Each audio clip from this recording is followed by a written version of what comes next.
ഈ മിനിസ്റ്റർ വേറൊരു കാര്യം, എനിക്ക് എത്രത്തോളം അത് പ്രായോഗികമാണെന്ന് എനിക്കറിയില്ല. കാരണം ഇതൊക്കെ ഇപ്പോൾ ഞാൻ പറയുമായിരുന്നു, രക്ഷാപ്രവർത്തനത്തിൻ്റെ കാര്യത്തിൽ കേരളം ഒരു പുതിയ സ്റ്റാൻഡേർഡ് നിശ്ചയിച്ചു എന്നാണ് ഞാൻ പറയാറ്.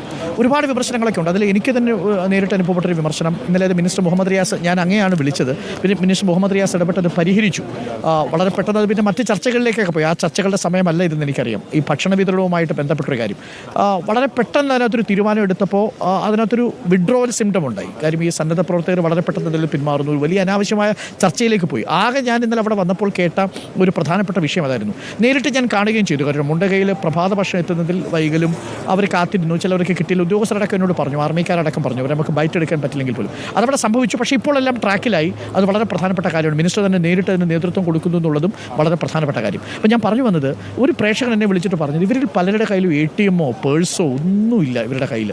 അപ്പോൾ ഇവരിൽ ചില ആർക്കെങ്കിലും പുറത്തുപോയി എന്തെങ്കിലുമൊക്കെ സാധനങ്ങൾ വാങ്ങാൻ ഇവരുടെ കയ്യിൽ ഒരു രൂപ പോലും ഇല്ല ഇവരുടെ കയ്യിൽ.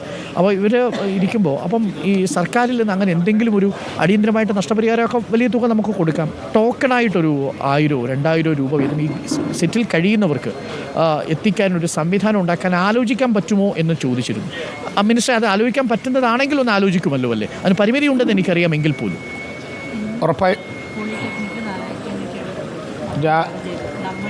രാവിലെ 11 മണിക്ക് മുഖ്യമന്ത്രിയുടെ നേതൃത്വത്തിൽ ഞങ്ങൾ ഉപസമിതി കൂടിച്ചേരുന്നുണ്ട്. ആ ഘട്ടത്തിൽ ഈ കാര്യം ആലോചിച്ച് ഉപസമിതിക്ക് ശേഷം ഞാൻ നിങ്ങളോട് തന്നെ നേരിട്ട് ആ കാര്യം പറയാം. വളരെ വളരെ പ്രധാനപ്പെട്ട ഒരു അഭിപ്രായമാണ് ആ കാര്യത്തിൽ പറഞ്ഞത്. ഞാൻ പറഞ്ഞല്ലോ, ഓരോന്നും ചെറുതായിട്ട് എടുക്കുകയാണ്. ഇപ്പം മൊബൈൽ നഷ്ടപ്പെട്ട ആൾക്ക് പുറത്തു പോയൊരാൾ, ഇപ്പോൾ ഈ ദുരന്തത്തിനിടയിൽ നിന്ന് എങ്ങനെയും രക്ഷപ്പെട്ട് പുറത്തു പോയൊരാൾ, അരുണിൻ്റെ നമ്പറായിരിക്കും അദ്ദേഹത്തിൻ്റെ കയ്യിലുണ്ടാവുക. അയാൾക്ക് അരുണിനെ ഒന്ന് വിളിക്കണം. അയാൾക്ക് വിളിക്കാൻ പറ്റും, പക്ഷേ അരുണിൻ്റെ കയ്യിൽ ഫോണില്ല, അരുണിൻ്റെ നമ്പറും ഇല്ല.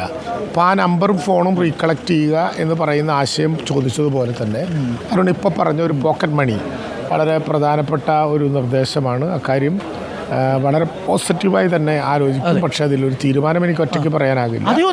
ഗവൺമെന്റുമായി കൂടിയാലോചിച്ച നമുക്ക് ആലോചിക്കാം.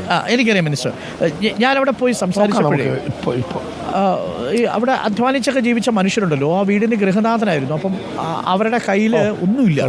അപ്പോൾ അവരുടെ കൂടെ ഭാര്യയുണ്ട്, മക്കളുണ്ട്. അപ്പം ക്യാമ്പിലാണ്, നമ്മളെല്ലാം കൊടുക്കുന്നുണ്ട്. അവർക്ക് അതിനകത്ത് ഒരു കംപ്ലയിൻറ്റും ഇല്ല കേട്ടോ ക്യാമ്പിൽ. പക്ഷേ അവർക്കൊന്ന് പുറത്ത് പോയിട്ടൊരു സാധനം കുട്ടികൾ വാങ്ങുന്നു പറഞ്ഞാൽ ആരുടെ അടുത്ത് ചോദിക്കും? പൈസയാണല്ലോ. 2000 രൂപ മതി. അവർക്കൊരു കോൺഫിഡൻസ് ആയിരിക്കും. അതെന്നാണ് അവരും നമ്മളോട് പറഞ്ഞത്. അവർ നമ്മളോട് ആവശ്യപ്പെട്ടിട്ടില്ല. ഒരു പ്രേക്ഷകൻ വിളിച്ചു പറഞ്ഞപ്പോൾ അങ്ങനെ തോന്നിയതാണ്. അതൊരു ഉദ്ദേശമായിട്ട്. ഇനി ഒരു കാര്യം കൂടി, പിന്നെ എൻ്റെ ഒപ്പം ഈ ഹിറ്റാച്ചി പ്രവർത്തകരുടെ ഒരു സംഘടനയുടെ ആൾക്കാരുണ്ട്. അവരൊരു ചെറിയ പരാതിയുമായിട്ട് വന്നിരിക്കുന്നത്, അവിടെ ഈ കളക്ടർ ഒരു അനുമതി കൊടുത്തിട്ടുണ്ട്. കുട്ടി കളക്ടർ 2-ാം തീയതി കൊടുത്ത അനുമതിയുണ്ട്.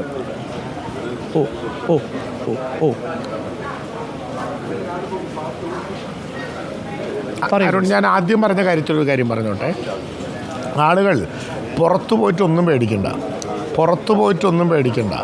അവർക്ക് എന്താവശ്യമുണ്ടെങ്കിലും, മറ്റേ കാര്യത്തിനെ ഞാൻ നിഷേധിക്കുകയല്ല, പക്ഷെ അവർക്ക് എന്താവശ്യമുണ്ടെങ്കിലും ഓരോ ക്യാമ്പുകളിലും ഒരു ചാർജ് ഓഫീസറുണ്ട്. അവരുടെ നേതൃത്വത്തിൽ ഒരു കൺട്രോൾ റൂം തുറന്നിട്ടുണ്ട്.